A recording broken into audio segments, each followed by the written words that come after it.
Hi, Phyllis here from southernfrugal.com. Because we're having barbecue today, we're also going to have some baked beans. And I want to show you how I fix them. And there are a lot of different ways to fix baked beans. And I learned this from a girl that was in a prayer group that I was in probably 25, maybe even 30 years ago. Anyway, you need a pot and go ahead and put some oil in it. Just a little bit.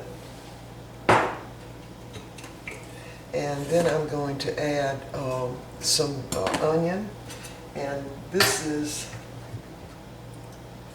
a Vidalia onion, and it's a large one, so that's probably a cup of rough chopped onions. Put those in the pot. And this is about 3/4 of a cup of green bell peppers, and these are they're still frozen. These are some that I got at the farmer's market, and I freeze them in a little big plastic container and just dip out however many I need. So one bell pepper would work. So I'm going to dump that in.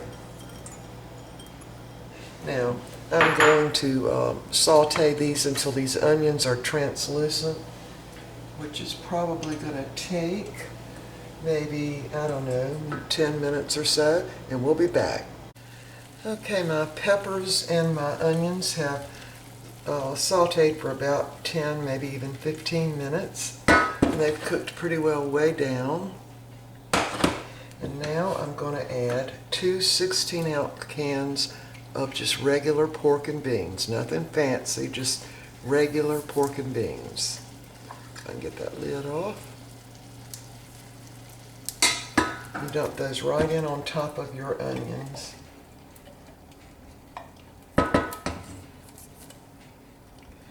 I usually pick out that little bit of fat. Don't really need that. Next can of pork and beans, 16 ounce. These are just Piggly Wiggly brand. You can use any brand. All right, I'm just going to stir that around a little bit. Mix in my peppers and onions. Okay, now comes the good part. 1/3 of a cup of sweet light brown sugar. Just regular light brown sugar. Couple of dashes of just the Louisiana hot sauce. Just a couple of dashes. Couple of dashes of Worcestershire sauce.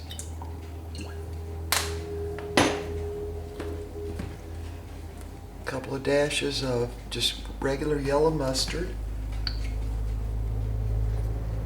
It's probably about 2 tablespoons. Couple of tablespoons of tomato ketchup.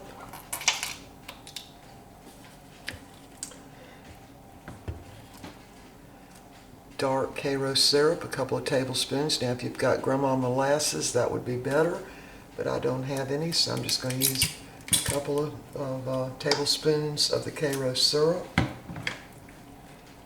Just kind of mix that all around.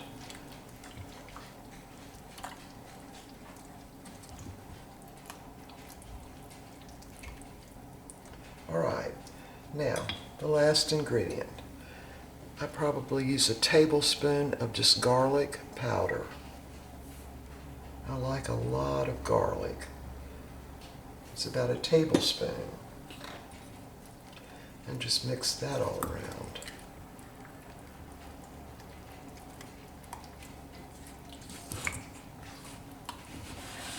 Alright, after you've just mixed that up pretty thoroughly,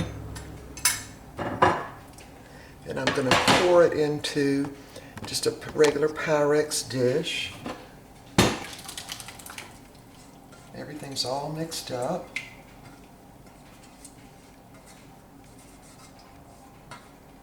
Alright. Now you'll notice that it's pretty watery right now.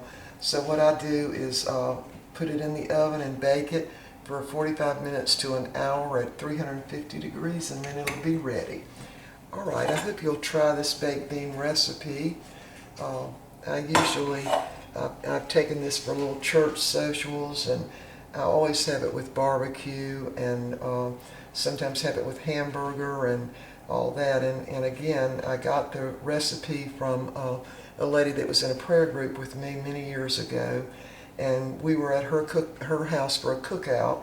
We were having hot dogs and hamburgers, or they were having hot dogs, and she fixed the baked beans really quick. And so anyway, I hope you'll try this. All right, see you next time. Okay, here are the baked beans, and they have completed cooking. So I think you can see from the side there how much of the moisture has been really evaporated in the oven. Look at a spoon and show you what they look like. There they are. Okay, I think you'll like these. They're very sweet and garlicky and green pepperish and oniony, and they go really well with barbecue. All right, see you next time.